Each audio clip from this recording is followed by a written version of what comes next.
Friends, मेरा नाम जिनीशा है और आप देख रहे हैं जिनीशा क्लासेस। और हम आज एक न्यू टॉपिक से अपने सेशन को स्टार्ट करने जा रहे हैं जिसका नाम है separation of mixture. So friends, let's get started.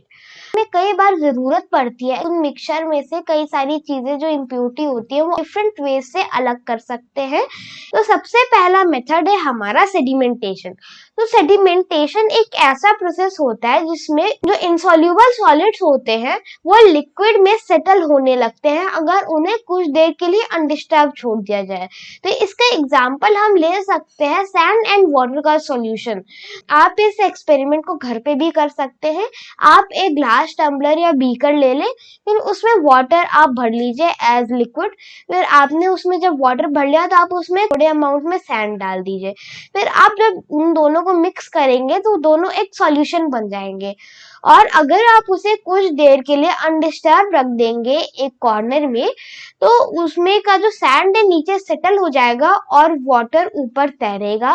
तो इससे हमारा जो सैंड एंड वाटर है दोनों अलग अलग लेयर्स में हो गया और हम डिकेंटेशन के मेथड को यूज करके वाटर एंड सैंड को अलग भी कर सकते हैं। तो डिकेंटेशन के प्रोसेस में क्या करते हैं, अब हमारा ये जो सॉल्यूट एंड सॉल्वेंट अलग हो गया है तो हम धीरे धीरे उस कंटेनर को टिल्ट करते हैं और उसमें से आपने जो भी लिक्विड लिया है, जैसे वाटर लिया है, मिल्क लिया है, विनेगर लिया है, आपने जो भी लिक्विड लिया है उसमें उसे धीरे धीरे किसी दूसरे कंटेनर में पोर करना होता है।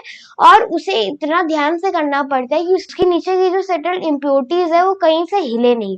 तो उसमें से जब पानी निकल जाएगा तो क्या बचेगा, नीचे सैंड बचेगा। तो सेडिमेंटेशन एंड डिकेंटेशन के प्रोसेस से हम किसी भी लिक्विड में से इनसॉल्युबल इम्प्योरिटीज को अलग कर सकते हैं। अगला मेथड ऑफ सेपरेशन है फिल्ट्रेशन। तो फिल्ट्रेशन को भी हम इनसॉल्युबल सॉलिड्स को अलग करने के लिए यूज करते हैं, पर जो सॉल्यूशन होता है जिनमें इनसॉल्युबल सॉलिड जो है उनके पार्टिकल साइज बहुत छोटे होते हैं तो हम उनको सेडिमेंटेशन एंड डिकेंटेशन के प्रोसेस से हम अलग नहीं कर सकते। तो उसके लिए हमें फिल्ट्रेशन का यूज करना पड़ता है। तो चलिए देख लेते हैं हम फिल्ट्रेशन को कैसे कर सकते हैं। तो इसके लिए आपको एक कंटेनर चाहिए, फनल चाहिए और आपको एक मिक्सचर चाहिए। आप एक कंटेनर में वाटर एंड सॉइल को मिक्स कर ले। फिर आप एक फनल को एक कंटेनर में फिक्स करें और उसमें फिल्टर पेपर डालें। तो फिल्टर पेपर एक अलग टाइप का पेपर होता है जिसकी हेल्प से हम इस टाइप के जो इम्प्योरिटीज होती हैं उनको हटाते हैं। तो आपको उस फनल में फिल्टर पेपर डालना है। फिर जब आप उस सॉल्यूशन को पोर करेंगे तो उसमें से धीरे धीरे वाटर ड्रिप होगा उस कंटेनर में। तो आप ये देख सकते हैं कि यहाँ पे इन्होंने फिल्टर पेपर लगाया है, फनल को एक स्टैंड पे खड़ा किया है और ये जैसे जैसे पानी डाल रहे हैं वैसे वैसे यहाँ पे नीचे कंटेनर में वाटर ड्रिप हो रहा है। तो जब इसमें का सारा पानी खत्म हो जाएगा तो आप जब फिल्टर पेपर निकाल के देखेंगे तो आप उसमें देख पाएंगे कि सॉइल पार्टिकल और जो उसमें मड पार्टिकल उसमें कलेक्टेड होंगे। तो इस प्रोसेस से हम ऐसी सॉलिड इम्प्योरिटीज जिनके पार्टिकल बहुत छोटे होते हैं और सेडिमेंटेशन एंड डिकेंटेशन के प्रोसेस से अलग नहीं कर सकते, तो उसके लिए हम फिल्ट्रेशन यूज करते हैं। अगला मेथड ऑफ सेपरेशन है मैग्नेटिक सेपरेशन। मैग्नेटिक सेपरेशन हम ऐसे सब्सटेंस को सेपरेट करने के लिए यूज करते हैं जो कि मैग्नेटिक हो। मैग्नेटिक सब्सटेंस ऐसे सब्सटेंस होते हैं जो मैग्नेट से अट्रैक्ट होते हो, जैसे आयरन मैग्नेट से अट्रैक्ट होता है, मैग्नेट भी खुद से अट्रैक्ट होते हैं। जैसे मैग्नेट अगर कोई दूसरा मैग्नेट है तो वो एक दूसरे से अट्रैक्ट होते हैं। तो ये हो जाएंगे मैग्नेटिक सब्सटेंस। अब आप सोच रहे होंगे कि नॉन मैग्नेटिक सब्सटेंस क्या होता है। तो नॉन मैग्नेटिक सब्सटेंस ऐसे सब्सटेंस होते हैं जो मैग्नेट से अट्रैक्ट नहीं होते हैं, जैसे सॉल्ट है, सैंड है, सॉइल है, ये जैसे अलग अलग चीजें जो मैग्नेट से अट्रैक्ट नहीं होती तो हम उन्हीं को नॉन मैग्नेटिक सब्सटेंस बोलते हैं। अगर आपके सॉल्ट और आयरन फिलिंग हो तो आप इस एक्सपेरिमेंट को अपने घर पे भी कर सकते हैं। तो आप एक मिक्सचर बना लीजिए सॉल्ट एंड आयरन फिलिंग का। फिर जब वो मिक्सचर बन जाए तो आप एक मैग्नेट लीजिए। फिर जब आप उस मैग्नेट को उस मिक्सचर के पास ले जाएंगे तो आप कुछ ही देर में देखेंगे कि जितना भी आयरन फिलिंग है वो सारा मैग्नेट के साथ स्टिक हो जाएगा, यानी मैग्नेट आयरन को अट्रैक्ट करता है। तो हम इस तरह से आयरन को सेपरेट कर सकते हैं किसी भी मिक्सचर में से। तो अगर किसी भी मिक्सचर में आयरन या मैग्नेट मिक्स हो गया तो हम उसको मैग्नेटिक सेपरेशन के हेल्प से हटा सकते हैं। अगर आपके घर में आयरन फिलिंग भी ना हो तो आप नेल्स का यूज कर सकते हैं, कीले जो होती हैं, तो आप वही सॉल्ट में कीले मिला लीजिए, फिर आप जब आप उसके पास मैग्नेट ले जाएंगे तो वो जो आयरन की नेल्स थी वो सारी अट्रैक्ट हो जाएंगे। तो ये एक एग्जांपल है मैग्नेटिक सेपरेशन का। हमारा अगला मेथड ऑफ सेपरेशन है इवेपोरेशन। इवेपोरेशन एक ऐसा मेथड है जिससे हम इनसॉल्युबल इम्प्योरिटीज को अलग करने के लिए यूज करते हैं। अगर आपको इवेपोरेशन अपने घर पर करना हो तो आप ये भी अपने घर पर कर सकते हैं। आप एक सोल्यूशन बनाइए सॉल्ट एंड वाटर का। जब उस सॉल्यूशन में सॉल्ट अच्छी तरह डिसॉल्व हो जाए तो आप एक कोई भी वेसल लीजिए और उसमें उस सॉल्यूशन को ट्रांसफर कर दीजिए और उसे हीट करिए। वो उसे तब तक हीट करे जब तक से उसमें का जितना भी पानी है वो सारा इवेपोरेट हो जाए।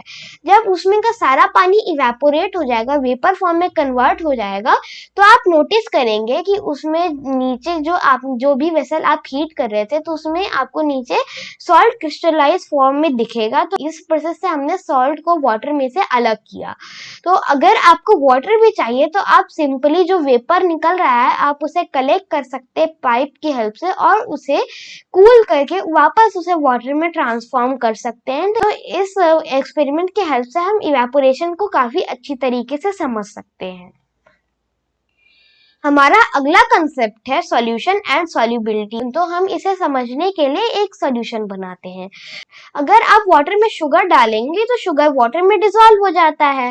तो जब वो डिसॉल्व हो जाएगा वाटर एंड शुगर, तो जब वो दोनों डिसॉल्व हो जाएंगे तो एक सॉल्यूशन बनाएंगे। तो चलिए सॉल्यूट एंड सॉल्वेंट की भी डेफिनेशन को एक बार देख लेते हैं। सॉल्यूट एक ऐसा कंपोनेंट होता है जिसे हम सॉल्वेंट में डालते हैं।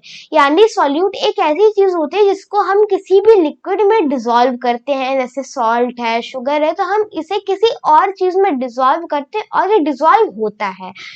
और सॉल्वेंट एक ऐसा कंपोनेंट होता है जिसके अंदर हम सॉल्यूट को डिसॉल्व करवाते हैं, जैसे कि वाटर है, मिल्क है, विनेगर है, और जो भी आप लिक्विड ले तो वो हो जाएगा सॉल्वेंट। यानी सॉल्वेंट एक ऐसी चीज होती है जो कि अपने अंदर सॉल्यूट को डिसॉल्व करती है। जैसे शुगर वाटर के अंदर डिसॉल्व हो जाता है तो वाटर हो जाएगा सॉल्वेंट एंड सॉल्यूट हो जाएगा सॉल्ट। तो इसमें सॉल्यूट एंड सॉल्वेंट में बहुत से लोगों को कंफ्यूजन होती है, तो इसी वजह से हम इसे थोड़ा अच्छे से समझ रहे हैं। एंड जब ये सॉल्यूट एंड सॉल्वेंट दोनों कंबाइंड होते हैं तो ये दोनों मिलके बनाते हैं सॉल्यूशन। जैसे कि शुगर एंड वाटर को मिलाया तो ये बन गया शुगर सॉल्यूशन। अगर हम इसी में वाटर एंड सॉल्ट मिलाए तो ये बन जाएगा सॉल्ट सॉल्यूशन। अगर हम इसमें ग्लूकोज एंड वाटर मिलाए तो ये हो जाएगा ग्लूकोज सॉल्यूशन। तो इस तरह से हम अलग अलग चीज को डिसॉल्व करके सॉल्यूशन बना सकते हैं। अब जैसे आपने कभी चीनी को घोला होगा तो आप नोटिस करते होंगे कि जब आप ज्यादा चीनी डाल देते हैं तो एक पॉइंट ऐसा आ जाता है कि जब पानी में चीनी डिसॉल्व होना ही बंद हो जाती है। तो उस पॉइंट को हम कहते हैं सैचुरेशन पॉइंट। सैचुरेशन पॉइंट एक ऐसा पॉइंट होता है जब उस सॉल्यूशन में कोई और चीज डिसॉल्व नहीं हो सकती, उसमें पर्याप्त डिसॉल्व हो चुका है। जैसे कि आपने कभी चाशनी बनाते हुए देखा होगा, आप उसमें देखते होंगे कि हीट करते हैं उस शुगर एंड वाटर को, तो हीट करने से किसी भी सब्सटेंस का सैचुरेशन पॉइंट बढ़ जाता है। यानी किसी भी चीज को हीट करने से उसका सैचुरेशन पॉइंट बढ़ जाता है, यानी उसमें और भी ज्यादा चीजें डिसॉल्व हो सकती हैं। सॉल्युबिलिटी। सॉल्युबिलिटी यानी किसी भी सब्सटेंस में जो एबिलिटी होती है किसी भी चीज को डिसॉल्व करने की, तो हम उसे कहते हैं सॉल्युबिलिटी। जैसे वाटर की सॉल्युबिलिटी बहुत ज्यादा होती है क्योंकि वो मैक्सिमम चीजों को डिसॉल्व कर सकती है, तो इसी वजह से हम वाटर को कहते हैं यूनिवर्सल सॉल्वेंट, क्योंकि उसमें most of the things dissolve हो जाती है। पर कुछ एक्सेप्शंस है, जैसे ऑयल है, सैंड है, तो ये कुछ चीजें जो वाटर में डिसॉल्व नहीं होती, बाकी की most of the things water में डिसॉल्व हो जाती हैं। फ्रेंड्स, ये था आज का हमारा सेशन और आज के सेशन में हमने method of separation and solution and solubility के टॉपिक को अच्छे से डिस्कस किया। और नेक्स्ट सेशन में हम इस चैप्टर से रिलेटेड मल्टीपल चॉइस क्वेश्चन करेंगे जिसमें प्रीवियस ईयर क्वेश्चन भी होने वाले हैं। हाँ, अगर आपने हमारा पिछला वीडियो नहीं देखा तो आपको उसका लिंक नीचे डिस्क्रिप्शन में मिल जाएगा। और अगर आपको हमारा वीडियो पसंद आया हो तो उसे लाइक एंड शेयर जरूर करें और अगर आप हमारे चैनल पर नए हैं तो उसे सब्सक्राइब भी जरूर करें। मिलते हैं नेक्स्ट सेशन में। Till then, bye bye and take care.